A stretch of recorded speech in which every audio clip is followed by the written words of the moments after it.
Hey, what's going on YouTube? This is a video comparison on all the sniper rifle scopes, what each looks like, the relative zoom level, and how much each is affected by the ballistic CPU. Whenever the video cuts into split screen, from the top left corner we have the svu-as, then rotating clockwise it goes into the DSR-50, the Ballista, and the XPR-50. The first few clips will just showcase the default scopes on each sniper rifle. The svu-as has the least zoom out of all of these, and it has the least amount of scope shake. Next we have the DSR-50 with its default scope.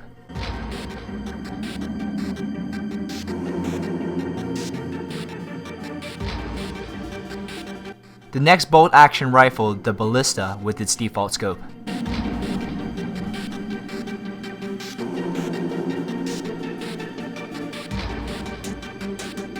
And finally we had the XPR-50, the last sniper rifle unlocked, with its default scope.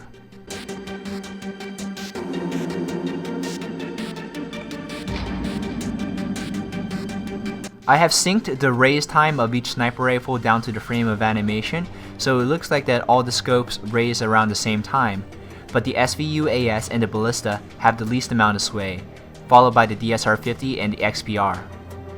Now we add on the Ballistic CPU to the default scope. The numbers at the top designate the caliber of the bullet and the estimated bullet flight time. You see how I'm moving my scope around and the numbers are changing? That's just showing how much bullet flight time can expect to change.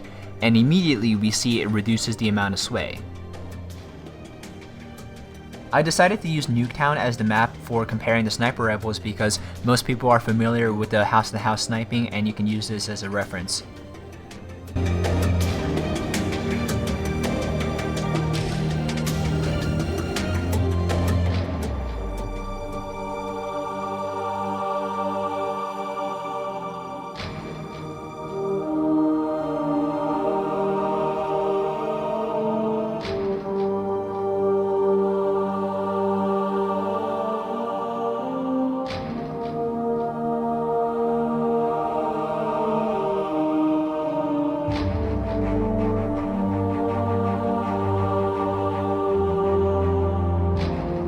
Now let's look at all four of these rifles with the Ballistic CPU.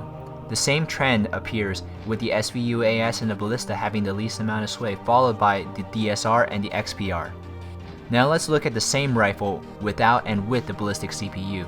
Visually, you can see there is a huge difference in the amount of scope sway.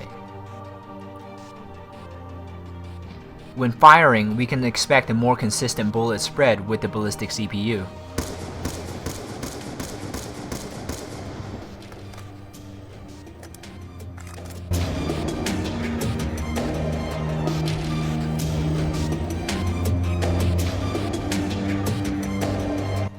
Now we'll look at the other scopes that are affected by the Ballistic CPU. This is the variable zoom scope without the Ballistic CPU.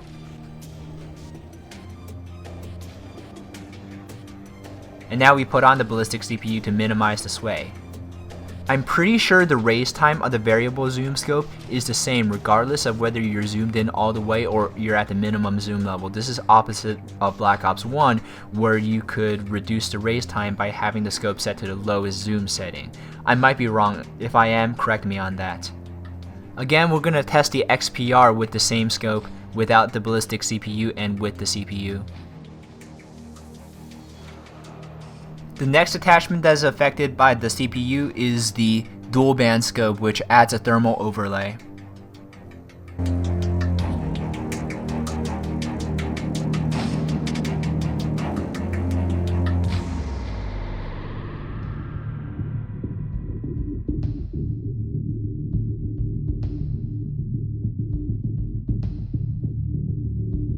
Again, the same rifle without the CPU and with the CPU with the overlay.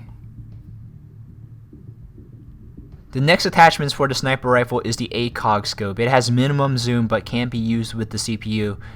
It doesn't need it because it already has low sway. The Ballista is the only sniper rifle that can be used with iron sights. It's the last attachment to be unlocked, I believe. So in summary, the Ballistic CPU has very tangible effects on a sniper rifle and should always be used whether you're quickscoping or you're sniping from a distance. In that demonstration I showed where the bullet spread was a lot more consistent when you're firing with the Ballistic CPU, that's going to help anybody whether you're interested in quickscoping or sniping at a distance. I hope this video was helpful. If it was, please leave it a like rating and check out my channel for more Black Ops 2 videos.